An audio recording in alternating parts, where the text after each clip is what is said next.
I call the member for New England. Thank you very much. Thank you very much, Mr Deputy Speaker. Look, the first thing I'd like to say is that when I didn't support a Banking Royal Commission, I got it wrong. There's no doubt about that. I believed that the structure we had was able to deal with some of the issues that were brought up, and so I freely admit that. I also must admit that the Labor Party claiming responsibility for something that was actually started by Senator John Wacker Williams, Lou O'Brien and Barry O'Sullivan is also too cute by half.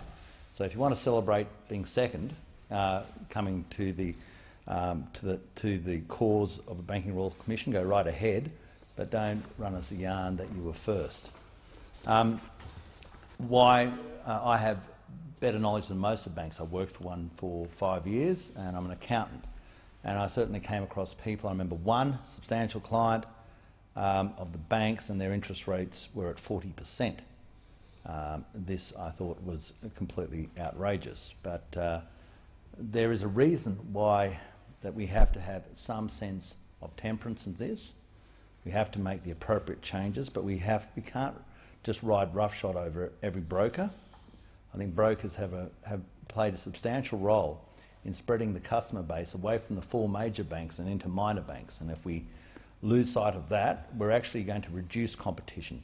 I believe that might have been one of the reasons where the more observant, after the Banking Royal Commission was brought down, realised that the price of the major banks should go up because they could see a reduction in competition. And that's certainly something we didn't want, and we certainly did see a rise in share prices of the major banks after the Royal Commission came down. Another issue that I find perplexing about the Labor's position is they talk about the ogreous and overarching position of the major banks. Sure, you're entitled to that opinion. But in the next breath, you vote against minor divestiture powers or limited divestiture powers for the major power companies. Why do you do that? Why do you believe that market strength in one area is an evil thing and then market strength in another thing is apparently a moral good? Why do you vote against divestiture powers, limited divestiture powers, in trying to look after people in that other crucial part of their life, which is power prices? Might suggest that there is an unnatural link, a close association between big unions and big business, because that's where the majority of union fees come from. And so when we actually take decisive action to properly put a sort of Damocles to affect behaviour, the Labor Party actually votes against it.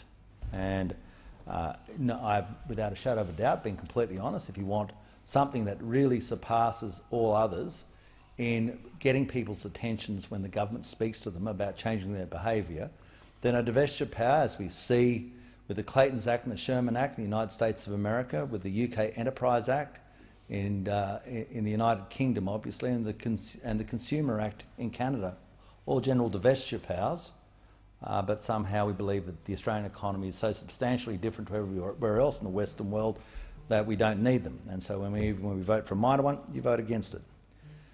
You also have to look in your own. I remember the member for Hotham listening to her on Patricia Cavellis's Drive program, where she talked that the Labor Party's position is an in principle support. What does that mean? In principle, I don't believe I should break into a house. In principle, I don't believe that you should steal someone's lunch. Hey, there's a lot of things in principle, but that is not. You still haven't arrived at a decisive position, and you're hiding yourself in these weasel words, and people are going to call you out for it. They're going to call you out because it shows that you're trying to ride on both sides of the fence, and that can be an incredibly uncomfortable experience.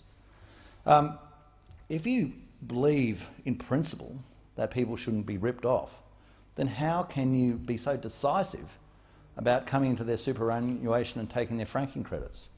I can tell you that is biting out there. People do not like it. And if you in principle believe in all recommendations of the Banking Royal Commission, then why don't you in fact believe in them? And might I say, you should temper your views, because if you go into this without further thought, you will hurt others. Whilst you're at it, if you in principle believe in all the recommendations of the Banking Royal Commission, then why don't you in fact remember that taking away negative gearing will reduce that other vital component of what people want, equity in their house.